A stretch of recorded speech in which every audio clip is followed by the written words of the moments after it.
Duha lang silang Marlen Briguli og Ernesto Dakay gikan sa 16 ka mga beneficiaries nga nagpuyo sa Opera Barangay Kalunasan ang mipaabot sa ilang dako nga pasalamat kang Cebu City Mayor Ramon Alvin Garcia ug Cebu Governor Gwen Garcia sa paghatag katumanan nga maangkon na nila ang deed of absolute sale human ang pila ka tuig nga pagpinaabot. Mahimo gyud nga good community ang Opera nga dili lang kita may ma-proud kundi ang whole province of Cebu nga ang atong gobernador nakaprobar nga siya gyud mahinahan sa probinsya. Sa una yung kaana, pero karong property nga atong i-treasure hangtod sa atong mga apo, sa mga apo, sa mga apo.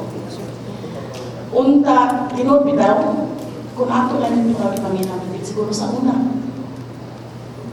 Tingaling, kitang tanan kanon, may gitawag dinitag panimalay. Ngam, dinikuli sa balay, malinaw na ka, makasira ka sa pagtahan, nawala niya yung muna na ng ilog. Thank you very much. Ang hinahan sa probinsya. Tatanto ginakong panguna-una, nagkatigulang na ko. Mamatay ko, madili na ko mabayad ang yuta. Magbilin ko ang utang sa akong mga anak.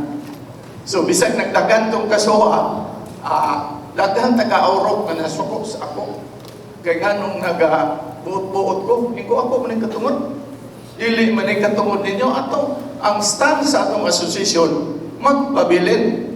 But ako ning katungod nga, muintra na ng kontrata. So, salamat karon. Nahimo na ang palit. Kagahapon gipahigayon sud sa Social Hall sa Kapitolyo ang kaliwaan nga gitambungan lang Mayor Ramon Garcia, Governor Gwen Garcia ug Department Manager sa Pag-ibig Fund Cebu nga si Wilmar Lirasan. Kuyog ang 16 ka mga beneficiaries. Pag-ibig Fund, namin dalangan cheque nga itong kaliwaan this afternoon. This is a very clear proof nga posible cute nga mapanagyahan na to can own the property which our homes are being built upon right now.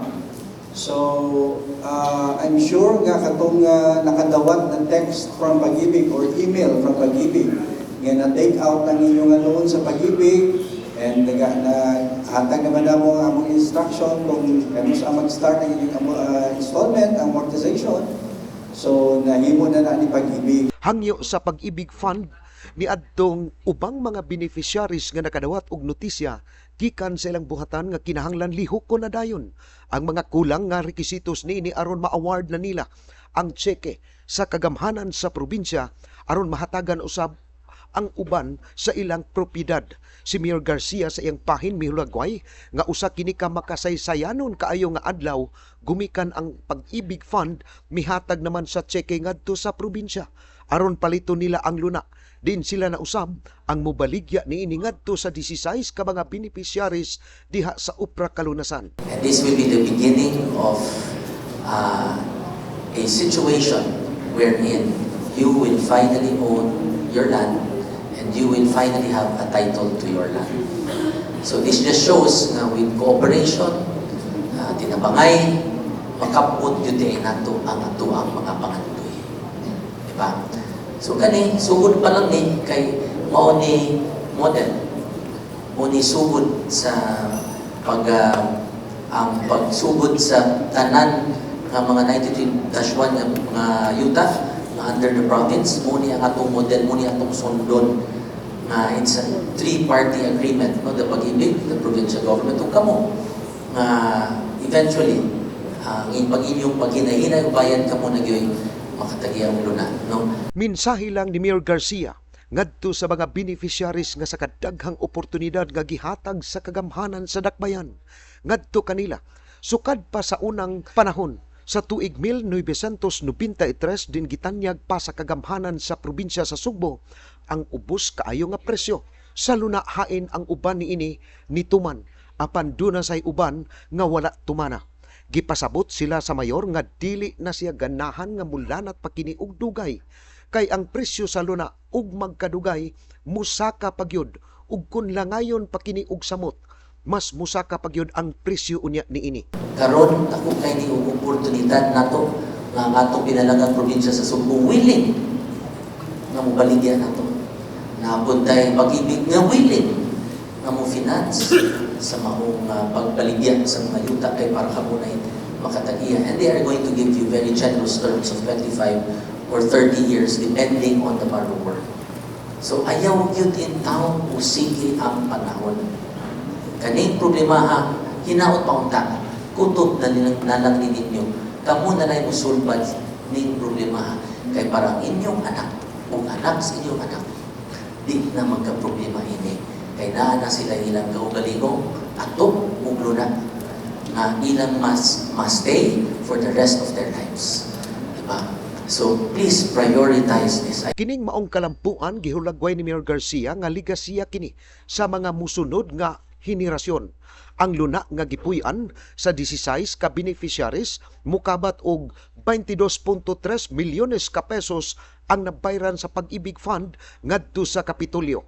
Ang bag-ong kalampuan gipasalamat sab ni Governor Gwen Garcia kang Mayor Garcia tungod sa maayo nila nga relasyon ug hugot nga pagtinabangay. Gani atong panahon na dili pa mayor, vice mayor pa ang atong mayor karon si Mayor Raymond.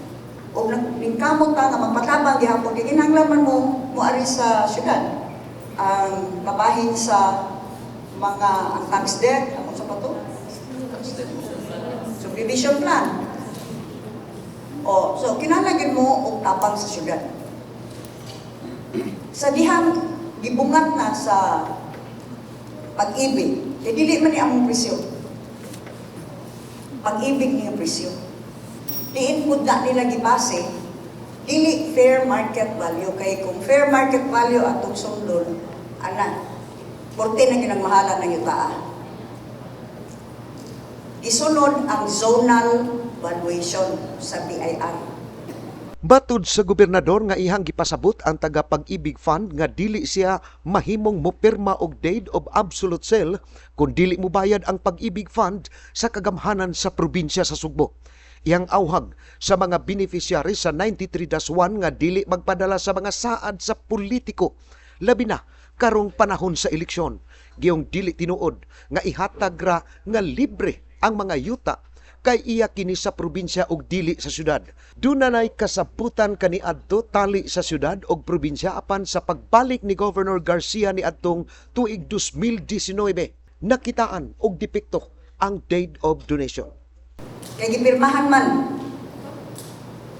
sa kanhi ato nga mayor sa syudad nga walay authority gikan sa konseho nga iparatify na lang apan doon na may existing nga ordinansa ato panahon na ang konseho nga dili pwede i-ratify kinahanglan pangayoan usa og authority motoy nakasayop sa dokumento apan nituo na san ang mga nagpuyo ilibre na nako kay gidonate na sa probinsya. Well, wala man pagbalik nako di nga man ko di man ni makiangayon. Dili man ni pwede nga ilibre ta rin panghatag kay. Di ba ni ako yuta? Ipanag-iya ni sa mga probinsyano o probinsyana. Natuan ang puyo sa Alcoy, tuan ang puyo sa Santander, tuan ang puyo sa Pilar. Di ako lang ipanghatag diri sa syudad. Wa maga kung hatag yuta nila diri sa syudad.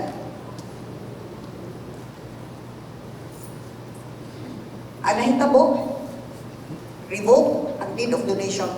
O mo na nagbalik tag negotiations. Kini ang balita.